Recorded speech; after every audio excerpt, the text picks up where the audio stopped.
Mas então, que bom que estamos aqui para a quarta mensagem da nossa série, Trabalho, Lazer e Prazer.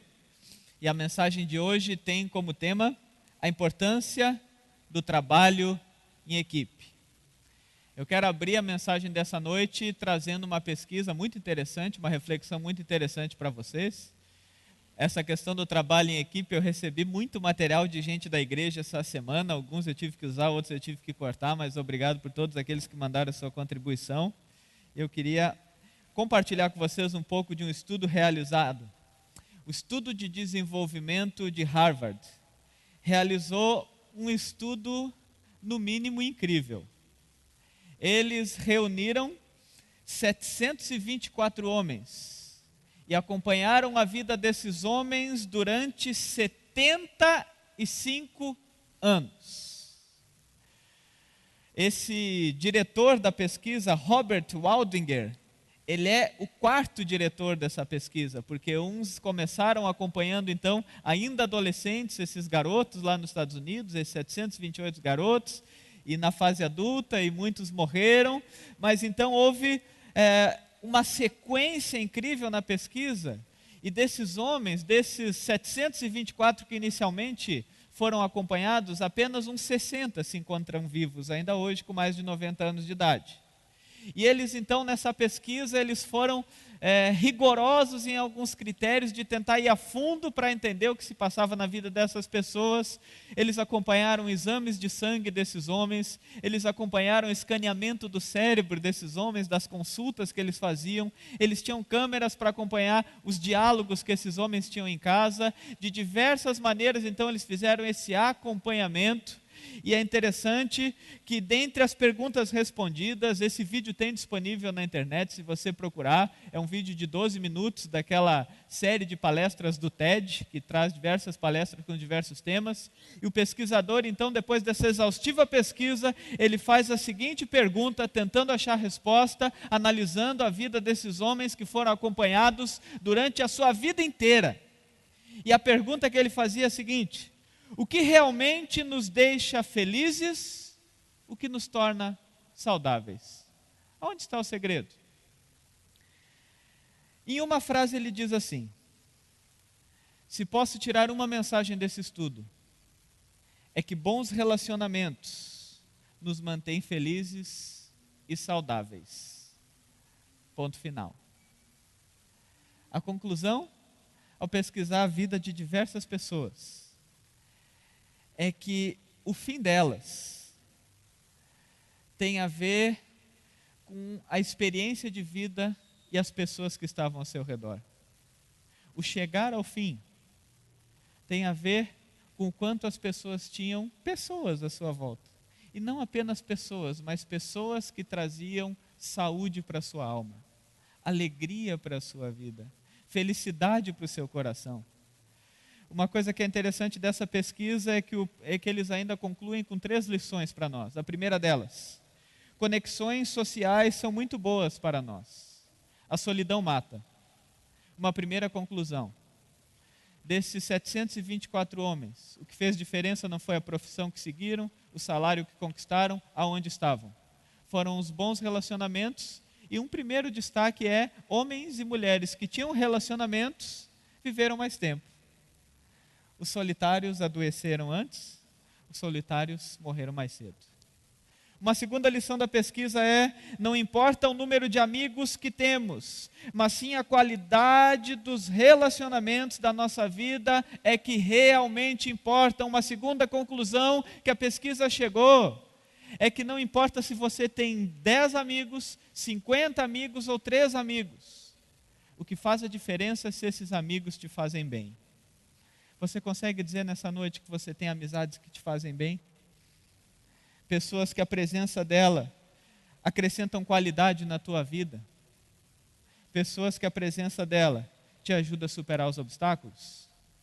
Uma terceira lição da pesquisa é: relações saudáveis trazem saúde para o corpo e para o cérebro.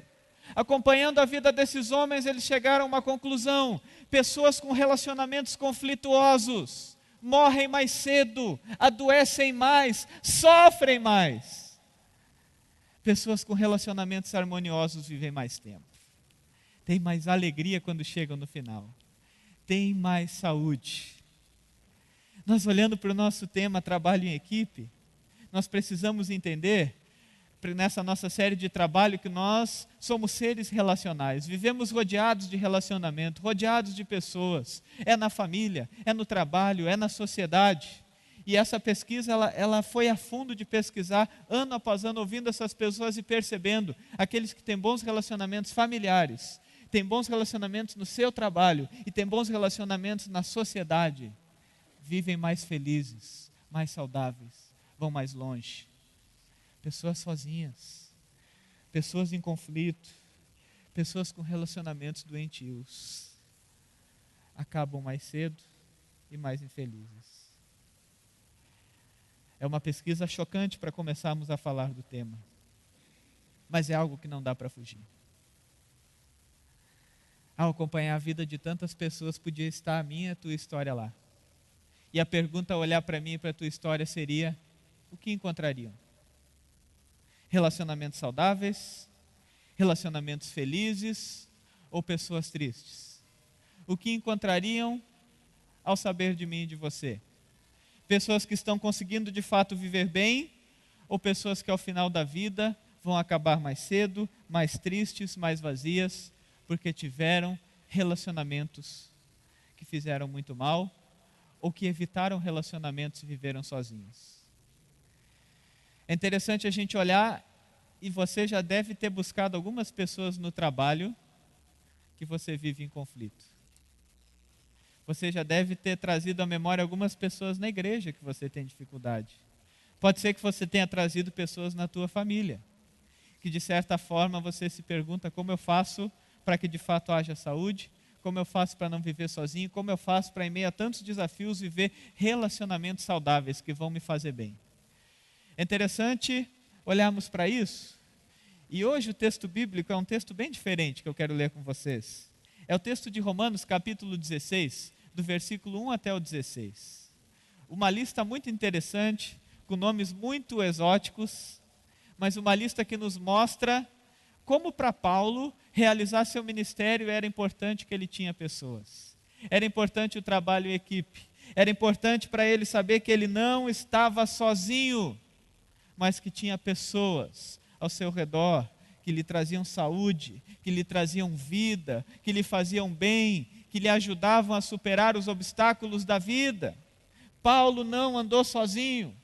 E quando ele escreve para Roma, uma das últimas cartas que ele escreve, uma das cartas que ele escreve com maior embasamento teológico, onde ele se esforça em botar um conteúdo pesado para ensinar de fato as pessoas da palavra de Deus, ao encerrar essa carta, ele encerra com uma longa lista que eu quero ler com vocês, que é essa lista que eu lhes apresento agora. O apóstolo Paulo diz assim: recomendo-lhes nossa irmã Febe, serva da igreja em Cencreia.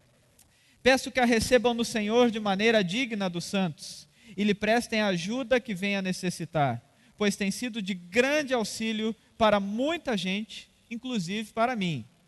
Saúdem Priscila e Áquila, meus colaboradores em Cristo Jesus. Arriscaram a vida por mim.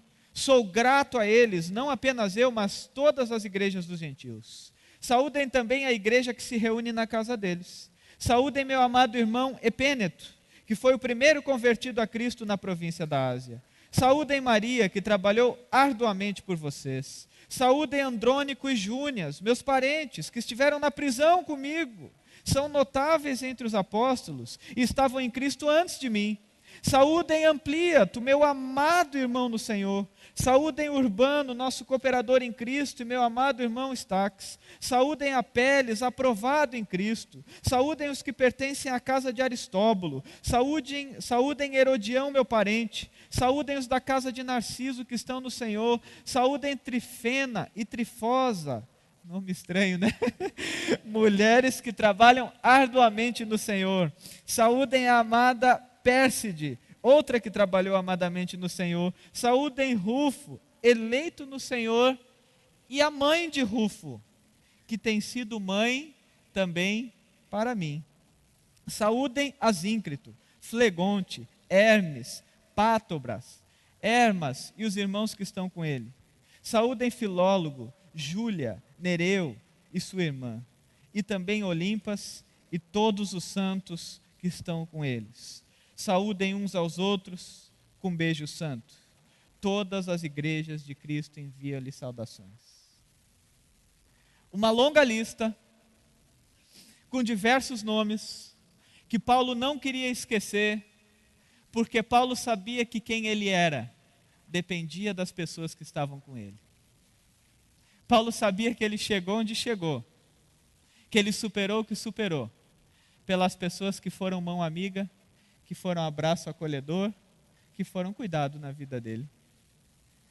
Amado irmão, meu colaborador, que esteve comigo na prisão, ela que é a mãe de Rufo também é uma mãe para mim. Paulo tinha pessoas que mudaram a sua vida, porque eram pessoas com ele. Paulo tinha pessoas que eram mães. Paulo tinha pessoas que eram irmãos. Paulo tinha pessoas que eram companheiros de prisão. Paulo tinha pessoas que arriscaram a vida por ele, nessa longa lista. Paulo tinha pessoas, e os nomes bíblicos sempre têm significados interessantes, como o nome de Febe, que significa a protetora. Paulo era alguém que na hora da insegurança, da angústia, ele tinha um abraço protetor em Febe. E ele fala sobre ela colaborou com muita gente, inclusive comigo.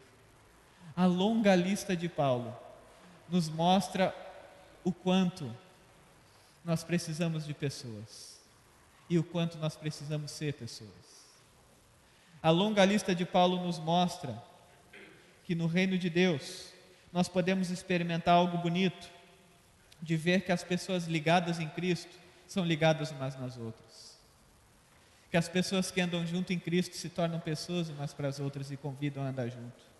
Que as pessoas que às vezes nós vamos ter como amigo, é aquela pessoa que Deus vai colocar na nossa vida. Que a pessoa que vai colaborar conosco, vai ser uma pessoa que a gente vai olhar e vai dizer, você é importante para mim. Essa dinâmica da vida que nós vimos naquela longa e vasta pesquisa que Paulo fala e faz questão de citar vários nomes, faz parte da história de Paulo. Quando Paulo está falando para a igreja de Corinto, ele via uma igreja numa tremenda confusão, em divisão, em muito egoísmo, em muita prepotência, em muita arrogância, um achando que era melhor que o outro, um achando que era mais espiritual que o outro, um achando que estava mais perto de Deus que o outro. E Paulo naquela primeira carta ele clama aos coríntios, ele exorta aos coríntios, ele diz para eles, olha, vocês têm que entender uma coisa, que nós somos como um corpo, e no corpo é assim, quando uma parte sofre, todas sofrem. No corpo é assim, a gente não pode dizer, o dedinho do pé não é importante, porque ele é importante e todo o corpo depende tremendamente dele. Paulo entendia a dinâmica da igreja como uma dinâmica de pessoas que precisam uma das outras. A pesquisa que nós vimos tem que voltar à memória.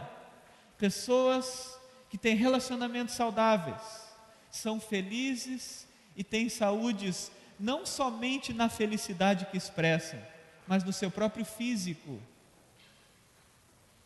Essa palavra é forte, mas o apóstolo Paulo não esquece de nos dizer, é corpo, todos são importantes, a gente precisa cuidar uns dos outros, a gente precisa aprender a amar uns aos outros, porque na vida isso é importante.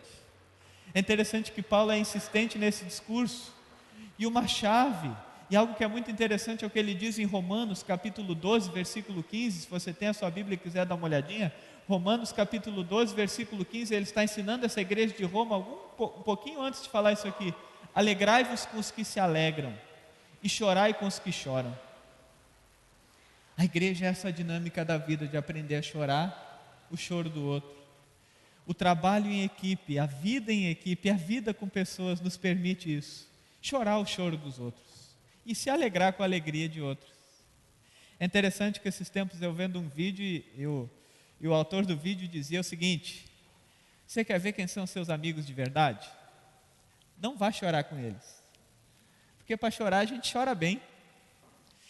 Alguém morre, a gente vai no velório, a gente fica triste com a pessoa.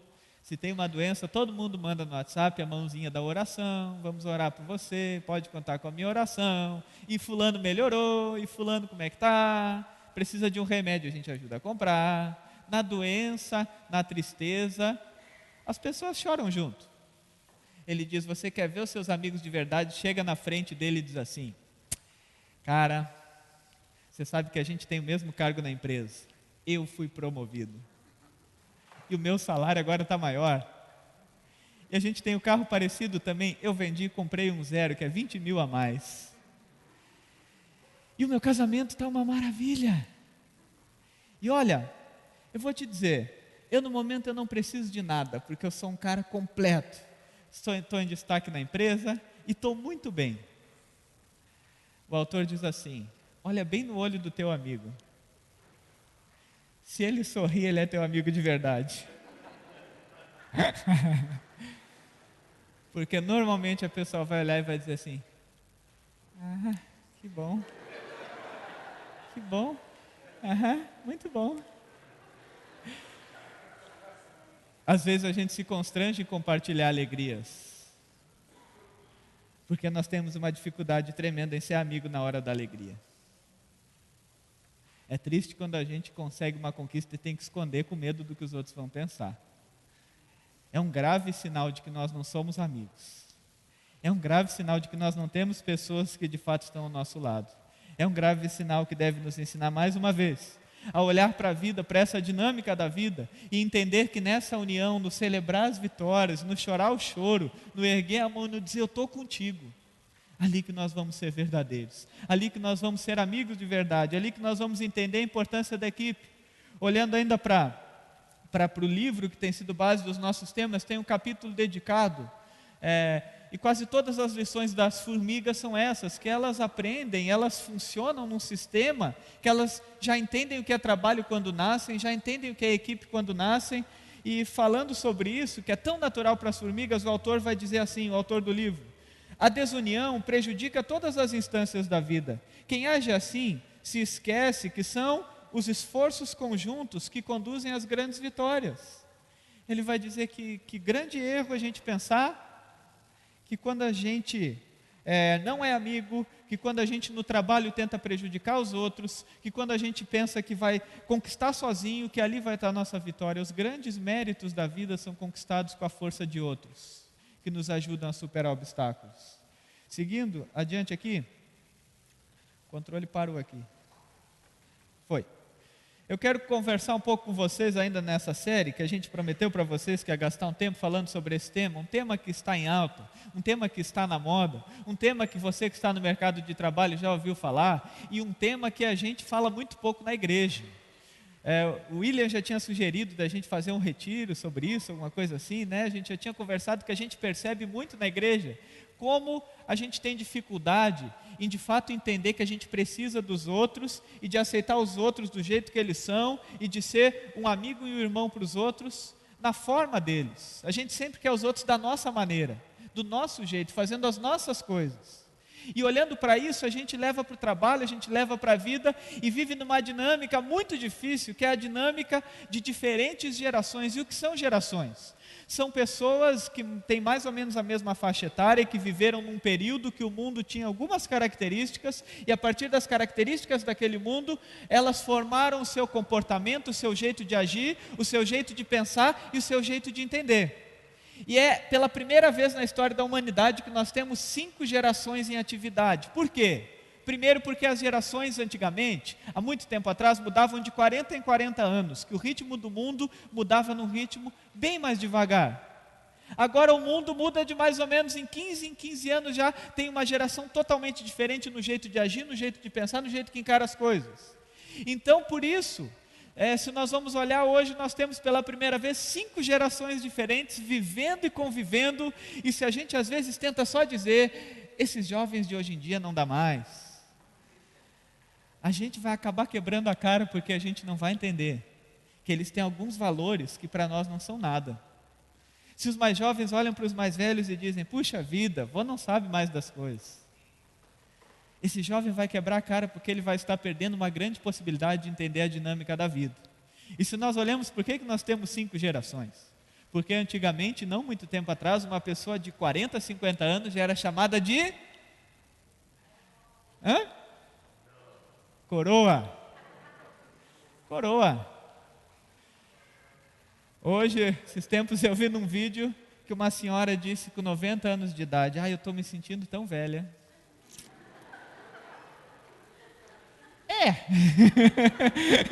Tem chance, tem chance.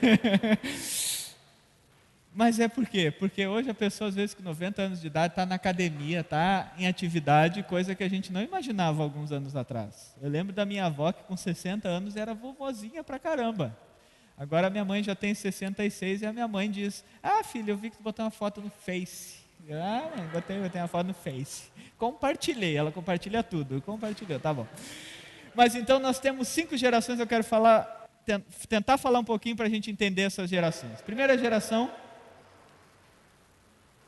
é a geração dos veteranos. Quem são os veteranos? Pessoas nascidas mais ou menos, a data não é bem exata no ano, mas pessoas que nasceram entre os anos de 1922 a 1943. Eu sei que a letra vai estar um pouco pequena aí, mas depois a gente pode disponibilizar esse material.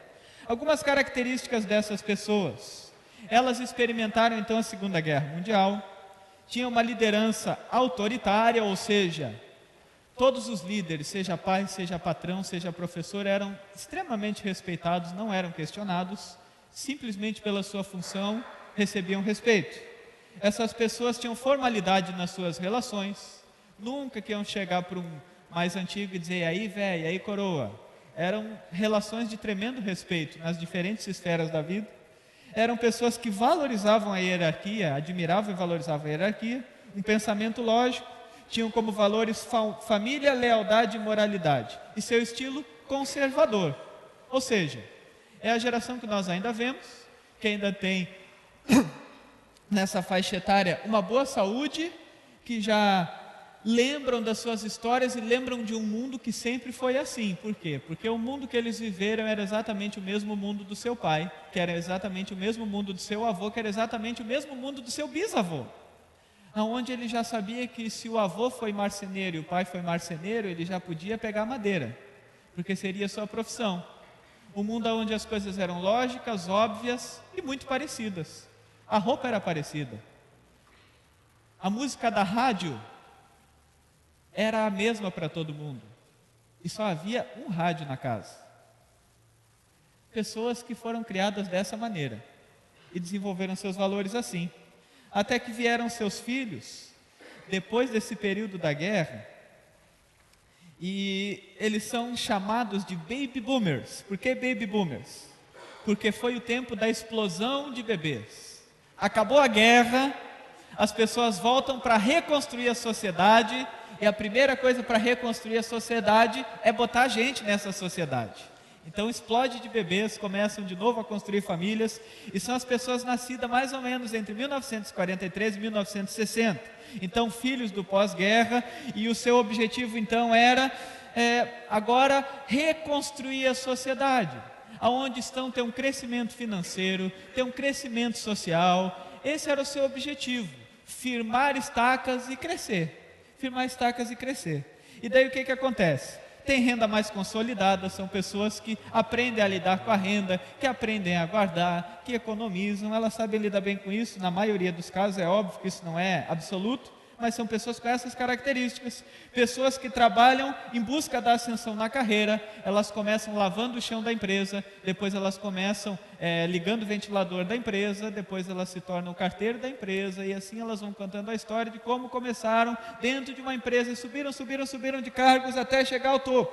Por quê? Porque era uma reconstrução da sociedade. Aqui de novo voltou, não mais num padrão de hierarquia, mas a se olhar para a mulher, e é onde nasce também a luta contra a injustiça, o movimento dos direitos civis. Pessoas que eram contra as guerras do Vietnã começam a aparecer aqui. Então o que tem de características nessas pessoas? Elas valorizam a fidelidade à empresa, e quem de nós já não ouviu alguém nessa faixa etária dizer: eu comecei cedo nessa empresa e estou aqui até hoje. Característica de baby boomers. Eles também são fiéis a marcas. Qual carro é bom, pai? O Gol. Porque eu tive o Gol quadrado, o Gol bolinha, o Gol geração 1, o Gol geração 2, o Gol geração 3. e quando sair o 4 vai ser o melhor carro do mercado. E tem que ser branco. Fiéis às marcas. A camisa dele é a mesma de 15 anos atrás. Eu sempre uso a mesma marca, porque essa marca é boa. O sapato é semelhante. Vai olhar no guarda-roupa, é 3 sapatos. O preto, o marrom e... Não, 2 sapatos. O preto e o marrom, da mesma marca, com o mesmo solado. E ele diz, nunca mais fizeram um sapato que nem esses. Então eu sempre vou comprar esses. Fiéis às marcas. Tem muita gente rindo aí, acho que vocês estão lembrando de alguém. Vamos passar de... Depois dos baby boomers veio então a próxima geração, que é a geração chamada geração X, nascida entre 60 e 80. O que acontece na geração X? Seus pais então cresceram, formaram a sociedade, se desenvolveram, tiveram uma ascensão financeira, e os X chegam no mercado de trabalho, aonde todo mundo já está bem. Quem ganha, quem cresce, é o que supera os outros. Quem ganha, quem cresce, é o que mostra um pouco a mais. E aí começa a surgir os personalismos. Para mim, a personalidade, que eu acho que ele é baby boomer em idade, mas na sua característica, para mim é o Roberto Justus no tempo daquele programa O Aprendiz, vocês lembram? Ele chegava de terno e gravata, olhava para esse cara e dizia, você está demitido. O que era aquilo ali? É a marca do X. Alguém competitivo, uma geração então... onde eles vão para um outro avesso e começam a não querer saber de autoridade, eles não mais estão apegados a títulos e cargos, vivem nessa competitividade, têm uma educação mais liberal, são autoconfiantes, empreendedores, esse tema que ainda está em alta hoje, de empreendedorismo, de grandes marcas para conquista, isso tudo é uma marca muito característica da geração X. Pessoas ambiciosas, uma geração do confronto. A empresa deles não vai ser aquela que eles começaram no início, mas vai ser aquela que diz, eu te ofereço um salário melhor, vem para cá. Aqui você vai crescer, ele vai com tudo, porque ele entende que é assim que funciona o mercado. É a geração então, onde as mulheres de fato aí entram mesmo no mercado de trabalho. Isso nós vamos ver a partir dessa geração X, é que temos as mulheres no mercado de trabalho com as mesmas características de competitividade, agressividade, entendendo que funcionário bom é aquele funcionário que na hora do almoço está de terno e gravata, comendo, mexendo no celular, anotando numa planilha e diz uma frase que vira típica do X, eu não tenho tempo. Essa frase que nasce com força é típica do X. Eu não tenho tempo. Eu não tenho tempo. Eu sou do trabalho mesmo. Eu trabalho fim de semana. Eu sou assim. Eu tenho esse vigor no trabalho. Característica da geração X. Por consequência, na família, é onde começa então a taxa dos divórcios, ou até de nem casar mais ou nem ter mais filhos. Por quê? Porque o filho se torna um problema. Ele vai atrapalhar o sucesso financeiro, ele vai atrapalhar os valores. Então, para ter filho, a gente tem que estar bem empregado, tem que ter uma casa muito boa, tem que estar formado, tem que ter um bom emprego, aí a gente tem um filho. E aí nascem os filhos do X, que são os Y. Os Y, então, nascidos entre 80 e 95, vem então como a geração dos filhos daqueles que combateram tudo que podiam. E dentro de casa tratavam os filhos protegidos de tudo que era externo, protegidos de derrotas, protegidos de qualquer tipo de luta. Os filhos dos Y não sabem mais o que significa aquele tipo de frase, no meu tempo a gente dividia o bife em 4 pedaços, era um para cada um. O Y não sabe, porque o Y ele já chega no mercado e ele diz o que ele quer. Ele chega no mercado, eu sou Y. E eu levei um tempo para descobrir que aqueles bichinhos no isopor um dia precisavam morrer, o tal do presunto. Eu não sabia, porque eu sempre via lá. Eu não sabia, por exemplo, algumas coisas da vida, como era, por exemplo, desde que eu nasci na minha casa tinha empregada. E daí a empregada fazia um mistério, que eu tomava meu banho, eu tirava as roupas no chão. Quando eu ia para o meu quarto e voltava, as roupas não estavam mais no chão. E de repente eu olhava, cadê as roupas? Não estão mais. No outro dia ela aparecia cheirosa, dobrada no guarda-roupa. Eu dizia, que mistério é esse?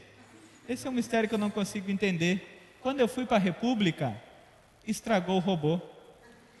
Eu jogava a roupa no chão, ela seguia lá. E assim segue até hoje, o robô estragou. Mas é a geração então que começa então com uma super proteção dos pais que superam ou tentam superar a ausência da presença com presentes e com superproteção. E começam a aparecer pessoas então que não mais vivem os reais desafios da vida, as reais derrotas, mas vivem muito bem. Por viverem assim, elas entendem, para que brigar desse jeito? E começam a ser mais parceiras, mais unidas. São pessoas otimistas, pessoas que nasceram no mundo, experimentaram o mundo global, que se chama uma cultura glocal. Por que glocal? Porque ela é global, mas ela tem características de cada localidade. E essa cultura então começa a ser uma cultura que a gente agora já tem muita intimidade com o discurso do que acontece nos Estados Unidos, do que acontece no Japão, do que acontece na Europa. Começa a se tornar muito familiar esse todo do mundo nessa geração. É uma geração então que gosta de trabalhar em equipe, é uma geração que não é de hierarquia, não gosta daquele chefe mandão que briga, que bota o dedo na cara. Ele gosta do chefe que diz: e aí, parceiro, beleza? Um abraço aqui, esse é o chefe que ele gosta. Pô, o chefe é meu amigo, o chefe é legal comigo.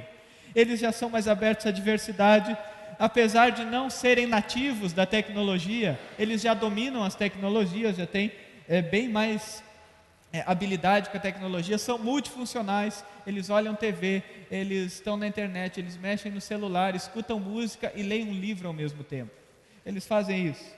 Eles têm pressa em atingir altos cargos na carreira, e a gente teve um bate-papo muito legal na GEAP esse tempo sobre esse tema, e é muito característico da GEAP, essa aqui, da galera da GEAP, da nossa idade, algumas dessas características. Mas então, são pessoas que no primeiro ano, se já não estão num cargo alto, já começam a pensar em outro emprego, já não pensam mais nas dificuldades, bem diferente lá se nós olhamos o boomer, que vai dizer: eu morro nessa empresa. Esse Y também, então, ele, além de tudo, o que acontece, ele tem um grande princípio de vida que é: ele trabalha não mais para ser o melhor de todos como X, nem para conseguir a sua estabilidade na empresa como o boomer, mas ele trabalha para ser feliz. Ele entende que a vida é curta, que não dá para viver e gastar seus dias triste, amargurado, esgotado, sem propósito no que faz, e ele é um desesperado por felicidade. Ele quer ser feliz no dia de hoje, não no amanhã. Essa semana eu bati um papo, não sei se está aí no culto, o Silas e a Aline, que a gente conversou um pouco, que são dois aventureiros da nossa comunidade, para tentar entender um pouco. E o Silas contou: eu comecei trabalhando, fiz faculdade na Alemanha, morei nos Estados Unidos, fui para uma empresa no Rio de Janeiro, agora eu estou em Jaraguá, mas a gente, se for para ser feliz, a gente vai embora para o Pará amanhã. Por quê? Porque ele não está preocupado mais em ser fiel a uma empresa, ele não está preocupado em ser o melhor na sua profissão, ele está preocupado em viver bem a sua vida. E essa é a característica dessa geração. E aí os filhos que começam a aparecer do Y, que é uma geração ainda sendo estudada, que é a famosa geração Z, nascida de 95 em diante. A gente acha estranho que as crianças já dominam a tecnologia, mas elas já nasceram com a tecnologia. Elas já nasceram assim. Vamos ver aqui na igreja, quantos tem que nasceu de 95 em diante? Levanta a mão aí que eu quero ver. Temos alguns aí. Todos já nasceram e devem ter se assustado quando o papai mostrou o que era uma televisão antigamente. Aquela coisa quadrada, pesada, com um botão que girava para trocar de canal. Assusta porque não faz mais parte da vida deles. Então, essa característica do Z, nasceram então já com computadores, internet em alta, tem uma maneira de pensar influenciada pela velocidade da internet, por muitas informações, não tem mais limites geográficos, o mundo é uma grande casa para ele desde cedo então é envolvido em várias atividades na escola, de aprendizado, as crianças já nascem fazendo várias atividades, tem alguns problemas de interação social, o isolamento é algo natural para eles, o que causa espanto para nós, para eles é natural, são imediatistas, querem tudo na hora, para o hoje, para o agora, e por isso que você vê, nós fazemos os vídeos da igreja, a gente fazia vídeos de 5 minutos, e a gente percebeu que ninguém mais para 5 minutos para olhar um vídeo, a gente reduziu para 3, e vê que dá mais sucesso quando o vídeo tem 1 minuto e meio, porque ninguém mais olha. Então essa galera aí que está vindo tem dificuldade na concentração, na seriedade, tem facilidade em ser ágil e veloz, tem uma visão ampla de tudo, porém uma visão muito rasa. E agora a gente chega nessa geração e eu olho para minha filha, por exemplo, a Gabriela de 2 anos. A Gabriela diz para mim: papai, eu vou ver a Dola no YouTube. Ela não sabe nem falar Dora ainda, mas ela já sabe mexer no YouTube. E aí chega a minha mãe e diz assim para mim: como é que é o nome daquele negócio que passa vídeo? Eu digo: pergunta para a Gabi sabe. O mundo que vai mudando de característica e de repente nós estamos assim. Pode passar a próxima aí que eu acho que não está funcionando aqui, né? 5 gerações: veteranos, baby boomers, geração X, geração Y e geração Z. Todos com seu jeito de pensar, com seu modo de viver. E aí eu pergunto para vocês: o teu sempre foi assim que é o certo para a galera jovem? O dizer para eles que os tempos não são mais como antigamente é de fato a opinião certa sobre as coisas? Você que é mais jovem dizer: os tempos mudaram, é o jeito certo de encarar a vida? São perguntas que nós precisamos nos fazer, senão nós vamos nos arrebentar e quebrar a cabeça e viver em conflito. E você vê isso no trabalho, gera um conflito tremendo, porque daí chega um Y cheio de desejo de ser feliz no emprego, e o chefe dele é um X que quer resultados para ontem, e tem lá um senhorzinho que começou naquela empresa e que é boomer e que quer ver aqueles jovens valorizar cada coisinha que fazem, porque a empresa é a empresa da vida. Todos dentro de uma mesma bola, todos tentando pensar junto. E a gente na igreja pensa assim às vezes. O conservador vem para a música, o veterano vem para o culto, e na hora da música ele diz: a gente sempre cantou essa música, minha bisavó cantou, meus avós cantaram, Lutero cantou, Jesus Cristo cantou, Moisés cantou quando o mar vermelho abriu, sempre foi assim. Aí vem um boomer e vai dizer: pai, sempre foi assim, mas para trazer o netinho a gente pode mudar um pouco. Aí vem o X e diz assim: se sempre foi assim, tem que mudar essa parada aqui. Essas músicas a gente não canta mais na igreja não, isso é coisa do passado. Aí chega o Y e vai dizer assim: mas é maneiro pegar essas músicas aí e colocar um ritmo novo, né? Fazer um sonzinho novo, um ritmo legal. Aí chega o Z e diz assim: que música? Música? Não sei do que vocês estão falando. Pega a geração Z, pega a geração dos conservadores, vai ter um cantor que admira. Há 25 anos assiste o especial de Natal do Roberto Carlos. Pega o conservador, vai ter...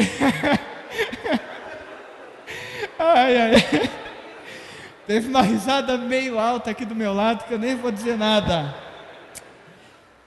Pega então o boomer e vai já ter um pouco mais de abertura para músicas mais jovens.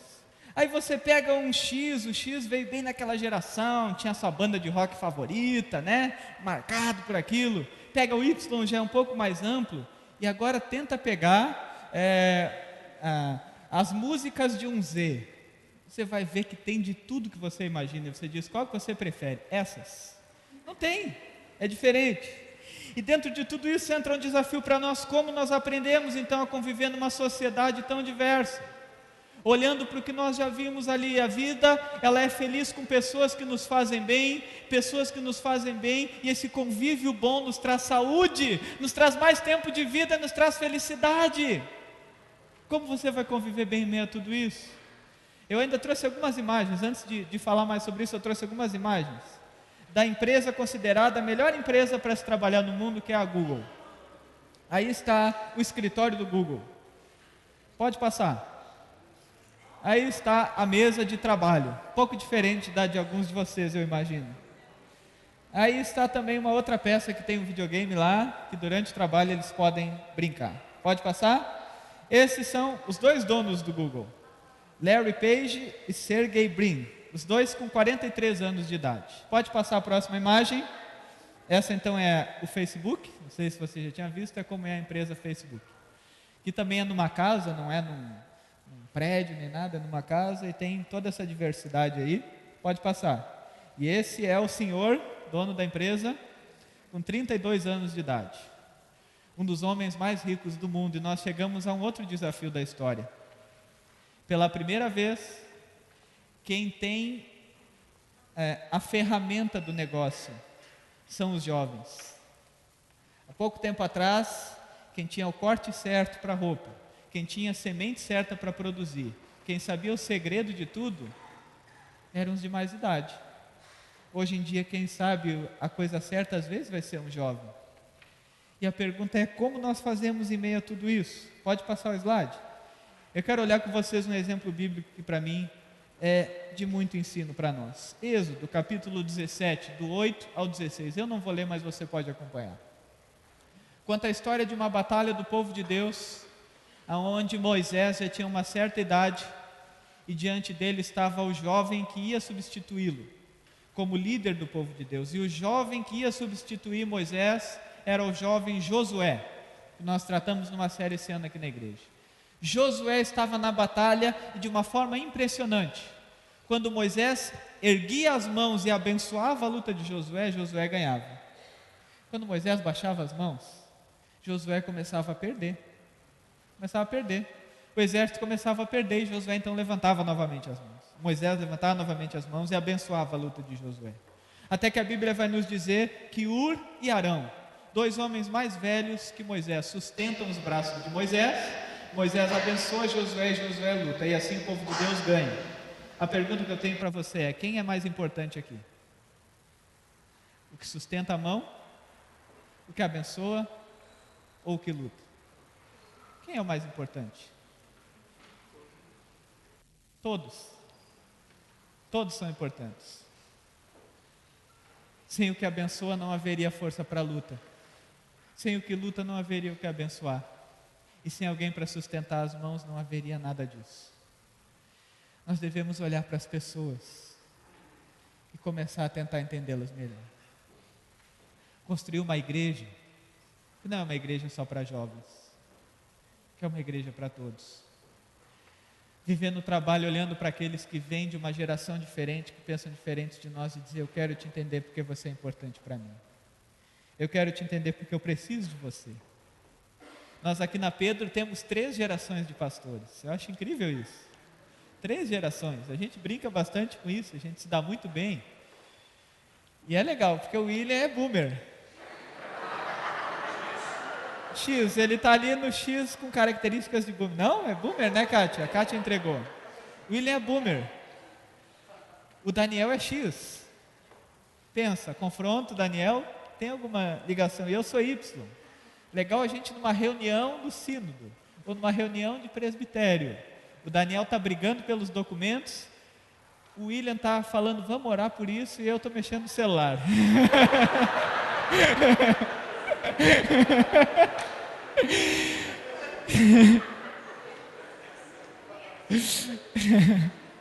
Mas quando eu cheguei aqui, eu vim para Pedro porque o Daniel brigou por isso. E fez o convite para mim e brigou por isso. Foi atrás dos documentos, foi atrás do que era necessário, até o dia que ele me mandou um e-mail dizendo: eu estou indo. O William não brigou por isso, porque o William é um boomer. Mas quando eu cheguei, o William me botou dentro do carro, a gente saiu para passear e ele disse assim: Rafa, cada vitória tua vai ser minha também. Eu vou celebrar com muita alegria. Vocês entendem? A gente precisa um dos outros. A gente entende que eu não vou ter o mesmo jeito do William, nem do Daniel, mas que a gente pode fazer muita coisa junto. Quando a gente entende que seja o que abençoa, o que sustenta ou o que luta, o importante é andarmos juntos. Eu quero encerrar contando uma história para vocês, pode passar? Que é a história do encanador. Essa história é uma história do livro Provocações Filosóficas, de Mário Cortella.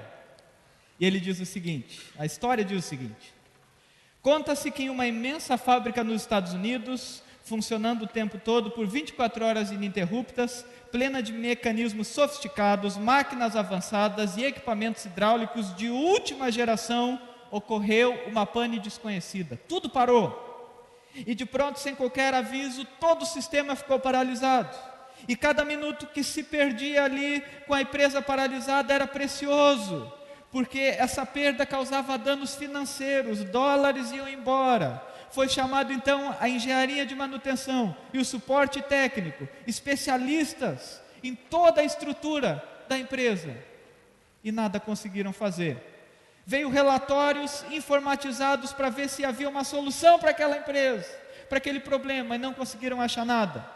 Passa-se um dia, passa-se 2. No terceiro, a direção, já desesperada, convoca 2 técnicos do Japão, que chegam um dia depois para a inspeção.